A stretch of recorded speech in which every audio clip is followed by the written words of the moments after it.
Ici se poursuit la retranscription de l'entretien radiophonique sur France Culture avec Olivier Germain le 28 février 1998 et Jean-Yves Leloup.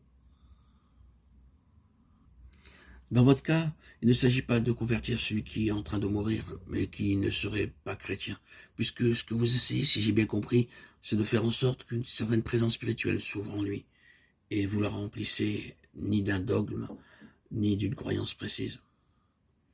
Je respecte la forme dans laquelle le réel lui a parlé. Si cette forme m'est familière, nous pourrons partager avec des mots dont le sens nous est commun. Sinon, je préfère me taire et laisser se dire entre nous le souffle et la présence au-delà des mots, que serait peut-être alors source de confusion plutôt de communion.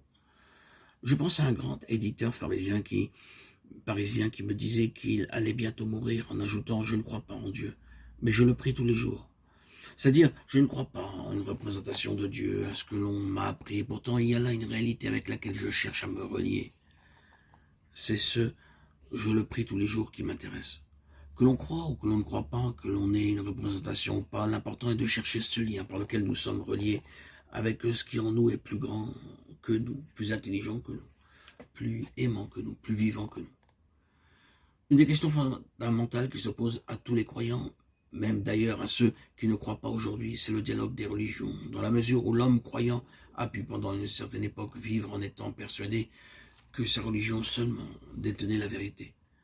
Cela lui est de plus en plus difficile et on assiste à un double phénomène. D'un côté, un certain nombre d'adeptes de religions institutionnalisées qui se raidissent sur leurs propres croyances et cela donne l'intégrisme avec très souvent des violences.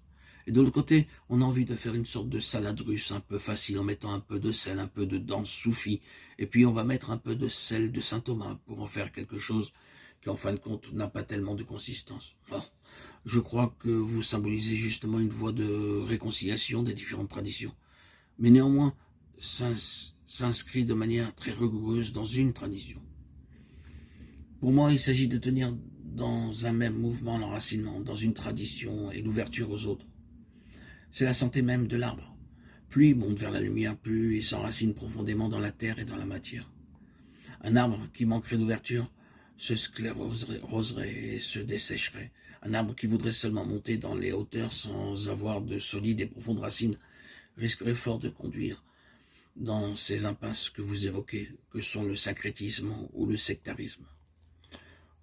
Je redoute autant les syncrétismes où l'on mélange tout et les sectarismes où on exclut tout.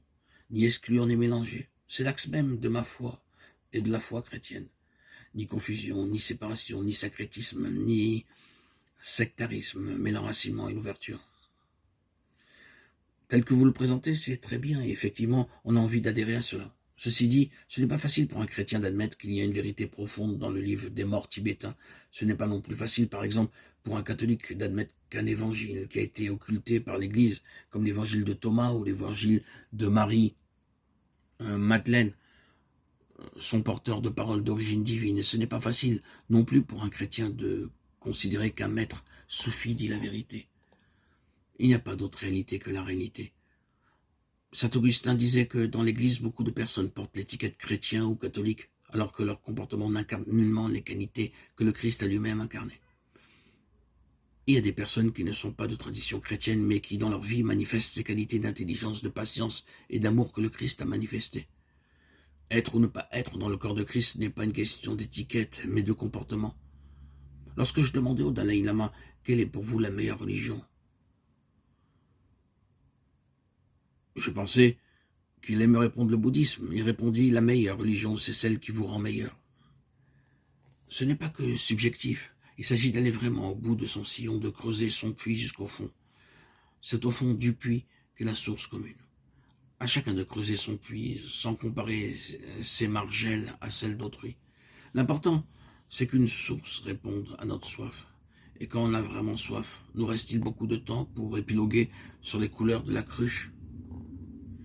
À celui qui veut vivre attentivement, il sera donné en plus de ces 1001 raisons de rire, de ces 1001 raisons de pleurer, l'émotion pure et permanente d'exister. Puis, le sentiment étrange de l'incompréhensible bonté qui sans cesse nous annihile afin que dans cette trouée, l'espace nous devine. Ce que nous appelons terre d'exil est souvent terre promise, à laquelle manque notre attention. S'il faut revenir quelque part, revenir à ce qui est, il n'y a pas d'autre chemin que l'attention. Que celle-ci soit sensible, affective, intellectuelle ou spirituelle.